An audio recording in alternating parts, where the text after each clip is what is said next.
And as we mentioned earlier, the release of Sergeant Bergdahl has been an ongoing crusade for his parents since he was taken into custody by the Taliban 5 years ago.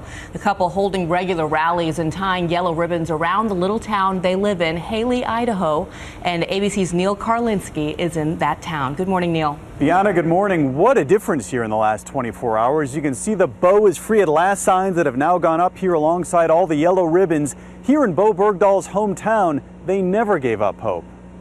In tiny Haley, Idaho, at the coffee shop where Bowe Bergdahl used to work, friends who've marked every day of his 5-year captivity were overwhelmed. It's a big thing to absorb. I'm thrilled. Yeah. I'm thrilled. Bergdahl's parents had flown to Washington for Memorial Day and were still there to stand alongside President Obama and give thanks Saturday.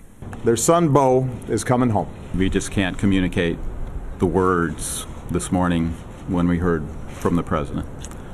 Bowe Bergdahl's beard, just one piece of a complicated personal strategy to reach his son's captors, teaching himself their language, culture, even keeping his watch set to Afghanistan time.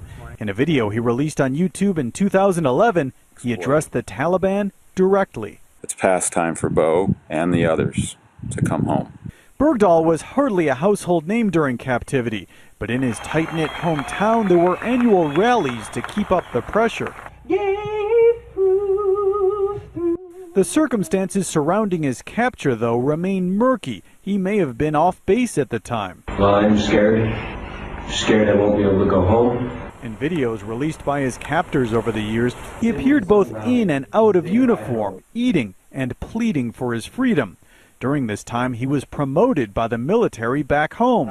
By 2010, he was shown advocating for the release of Taliban prisoners. Release me, please. In Haley, Idaho, where the yellow ribbons have been up for 5 long years, friends say they never gave up hope that one day he would be free again. Never. I never felt that he'd been forgotten.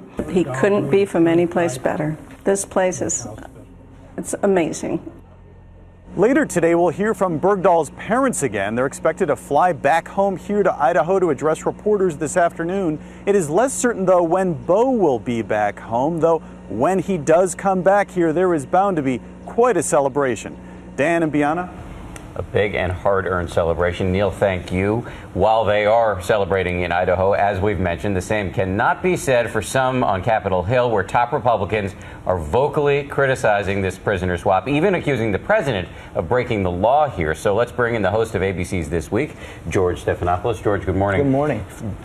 Back to Ronald Reagan, presidents in this country have said, we will not negotiate with terrorists. But isn't that what President Obama has done here? That's exactly what the Republicans are charging. And going back to Ronald Reagan, presidents have negotiated for the release of prisoners if that's what they thought was necessary at the time. But it is a big question. It's one of the questions I'm going to put to Ambassador Rice this morning, the president's national security advisor. Will this put other American troops at risk?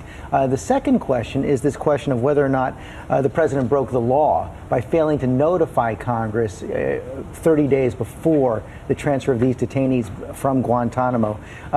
What the president says, what the president's advisors say is that this was moving so fast they couldn't talk to the Congress, but they also say that the president, even when he signed this law, said that he had the constitutional authority not to live by it, that he had the constitutional authority to go around Congress and simply do what he needed to do to get detainees back to their home countries. But then why make things so murky? Why not just approach Congress and say that you're planning on doing this instead of becoming so divisive? I think they were very afraid that these details would leak. I mean, this has been a 5-year operation to get Sergeant Bergdahl home. Apparently, they didn't even tell President Karzai of Afghanistan for fear that it would leak as well, and it all came together very quickly in the final days. You might ask, could they have called the Speaker of the House or the Republican leader, the Democratic leader of the Senate, and give them a heads up? Perhaps, but the White House says this was just moving too fast. Yeah, we are not done hearing from Republicans. Dick Cheney saying this morning that President Obama is the weakest president he has seen in his lifetime. Some harsh words. Stop. All right, George, thank you. Thanks, George. And George will have the very latest on this developing story later on ABC's This Week.